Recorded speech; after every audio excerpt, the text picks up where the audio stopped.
আপনাদের বাড়িতে আবার কেউ আসবে না নে? আরে না, কেউ আসবি না এখানে।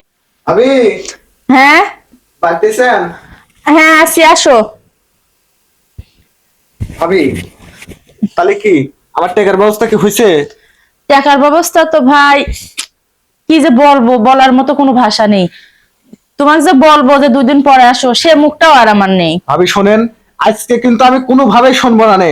এই যে আপনার বাড়িতে আমার 3-4 বার আসা হয়ে গেল, আজকে আসি আপনি কোন 2 দিন পরে 3 দিন পরে, এভাবে হয় না ভাবে। আজকে টাকা আমার নিয়েই যাওয়া লাগবে হেনতেনে। সেজন্যই তো আমি আর সময় চাচ্ছি না যে আমার সময় দেন। এখন কিভাবে টাকা উঠাবেন কিংবা কিভাবে আমি টাকা দেবো সেটাই ভাবতেছি। আচ্ছা ভাই, এই টাকা দেওয়ার অন্য কোনো বিকল্প ব্যবস্থা নেই? বিকল্প ব্যবস্থা? হুম। ভাবি হুম। আপনার জামাটা কিন্তু সেই সুন্দর বুঝছেন, মানে লাল টকটকা জামা, যা সুন্দর লাগতেছে ভাবি, সুপার হিট লাগতেছে একবার। তাই না? ভাবি টাকা শোধ করা কিন্তু একটা বুদ্ধি আছে। আচ্ছা, একটা বুদ্ধি যদি থাকে, বুদ্ধি দিয়ে তো কাজ হবে না, এটা কাজ করা লাগবে। তাহলে কব হুম। আবার ভাই তো আবার কয়া দিবেন না কো? পাগল নাকি? টাকা পরিশোধ করার জন্য যেটা মন চায় আমি সেটা করব। ভাবি তাহলে সবকিছু আমি আপনাকে ভেঙেই কই। হুম। আসলে আপনি তেন টাকাটা নিয়ে আমি দলু দিয়া যাবে চাইছিলাম বুঝছেন, আর ওইখানে যা তো বোঝেনি যে আমি একটা ইয়াং সাল পালো, ওইখানে কিসের লেগে যাব, ওই একটু মজা ফুর্তি করার লেগে যাব। ওই কাজটা যদি আপনি করে দেন ভাবি, তাহলে আমার আর কোনো সমস্যা নাই।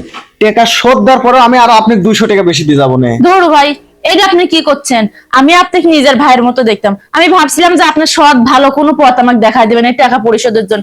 এখন দেখি আপনি কিনা দৌলতদিয়া মিয়া মানুষের সাথে আমার তুলনা করতেছেন। এই যে ভাবি, আপনি তিনি টাকা পাই 2500, ওই দলু দিয়ে একটা মেয়ে করলে পারে 500 টাকা দিলে পারে মনে করেন ফুল মাস্তি দিয়ে দেবেনি, আপনাকে আমি মাত্র 2500 টাকা দিয়ে দিচ্ছি। শুনেন, ওই দৌলতদিয়া যে পুষ্কুনি আছে, সেই এক পুষ্কুনির মধ্যে ডেলি না হলে পরে মনে করেন 20টা করে টাকি মাছ যায় আর আসে। আর আমার যে পুষ্কুনি শুধু অনলি ওয়ান একটাই থাকে, দ্বিতীয় কোনো নাই। ভাবি আপনার খালি পুষ্কনিটা মনে হয় সুন্দর আপনার যে আপেল দেখতেছি ভাবি, সুপার হিট আপেল, আমার এই আপেল খাওয়ার শখ। আরে শুধু আপেল বলতেছো কে? এগুলো কাশ্মীরি আপেল, যা শুধু 2500 না, 25,000 টাকা দিলে পাওয়া যায় না। ভাবি তাহলে কি আজকে টাকা পরিশোধ করে দিবেন নাকি আপনি আমার টাকা দিবেন তাই কোন? আগে এত কথা কবলয়। শুনেন ভাই, এই যে আপনি যে 2500 টাকা পান না, এই 2500 টাকার জন্য এত বড় মূল্যবান একটা জিনিস দেবো? হ্যাঁ, আমি দিতে পারি যদি আমায় আরো টাকা দেন তাহলে। আচ্ছা যান, আর 500 আপনাকে দেবো না। আপনি মেকআপ টিকআপ জামা কাপড় এগুলো কিনে নেন। ভাবি আপনি না করেন না। হ্যাঁ, না করবো না। শুনেন, অত দাম দর থাকুক আর সবই থাকুক, যেহেতু আপনি এত ভালো একটা জিনিস খাবেন তাই না, 3000 টাকায় তো আর খাইতে পারবেন না, আর কিছু ধরে দিয়েন। আচ্ছা ঠিক আছে, আপনাদের বাড়িতে আবার কেউ আসবে না নে?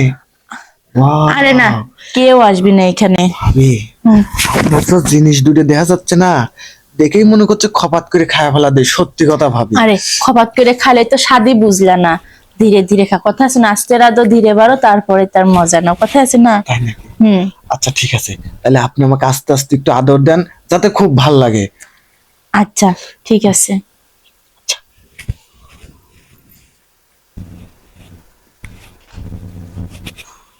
ভাবি আমার বিশ্বাসই হচ্ছে না ভাবি যে আপনি আমাকে এরকম একটা চান্স দিবেন। ঠিক আছে শুনেন, আমি রাজি হয়েছে কিসের জন্য এত তাড়াতাড়ি আপনি বুঝলেন না? কিসের লেগে? আরে যে আপনার ভাইয়ের সাথে 5টা বছর বিয়ে হয়েছে না, ও তো কোনো সময় আমার মনের চাহিদা পূরণ করতেই পারে না। শুধু যায় আর নাবে, মনে হয় যে গায়ের উপর কোনো কিছু পড়লো আর উঠলো। এরকম করে কি শান্তি হয়?